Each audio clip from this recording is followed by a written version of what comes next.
Breaking news आपण सुरुवातीला पाहणार आहोत। रोहित पवार आणि युगेंद्र पवार यांना तातडीने पोलीस संरक्षण द्या अशी मागणी सुप्रिया सुळे यांनी पुणे पोलीस अधीक्षकांकडे केलेली आहे। सुप्रिया सुळे यांनी तशा मागणीचं पत्र लिहिलेलं आहे। लोकसभा निवडणुकीच्या पार्श्वभूमीवर प्रचारादरम्यान दोघांना पोलीस संरक्षण देण्याची मागणी सुप्रिया सुळे यांनी केलेली आहे। घेराव घालत दोघांचा आवाज दाबण्याचा प्रयत्न होत असल्याचा आरोप सुळेंनी केलेला आहे। तसंच रोहित पवार आणि युगेंद्र पवार यांच्या जीवाला धोका असल्याचं म्हणत त्यांना तातडीने पोलीस सुरक्षा पुरवण्याची मागणी सुप्रिया सुळे यांनी केलेली आहे।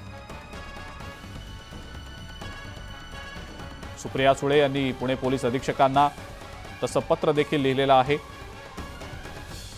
लोकसभा निवडणुकीच्या पार्श्वभूमीवर प्रचारादरम्यान या दोघांनाही पोलीस संरक्षण दिलं जावं अशी मागणी सुप्रिया सुळे यांनी केलेली आहे। दडपशाहीचा या दोघांनाही सामना करावा लागत असल्याचा आरोप देखील त्यांनी पत्रात केलाय। अधिक माहिती या संदर्भातली आपण जाणून घेऊया। वैभव सोनवणे आपले प्रतिनिधी आपल्या सोबत आहेत सध्या। वैभव, सुप्रिया सुळे यांनी पोलीस अधीक्षकांना एक पत्र लिहिलेलं आहे, काय नेमकी याबद्दलची माहिती?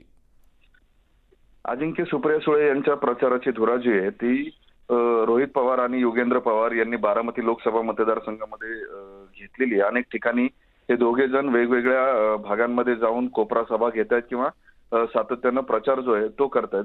मात्र या प्रचाराच्या दरम्यान त्यांना दडपशाहीचा सामना करावा लागत असल्याचा आरोप जो आहे तो करत सुप्रिया सुळे यांनी पुण्याचे पोलीस अधीक्षक जे आहेत पंकज देशमुख यांना पत्र लिहिलेलं आहे आणि तातडीने या दोघांनाही पोलीस संरक्षण देण्याची मागणी जी आहे ती केलेली आहे। निवडणुकीच्या प्रचारादरम्यान कुठलाही गैरप्रकार घडू नये किंवा त्यांच्यावरती दडपशाही करण्यात येऊ नये, ते सुरक्षित राहावेत यासाठी रोहित पवार आणि युगेंद्र पवार यांना तातडीने सुरक्षा द्यावी, त्यांच्या जीवाला धोका होण्याची शक्यता आहे अशी मागणी सुप्रिया सुळे यांनी या पत्राद्वारे केलेली आहे।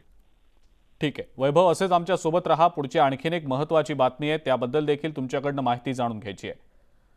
बातमी नेमकी काय बघूया। भोसरी भूखंड घोटाळ्यामध्ये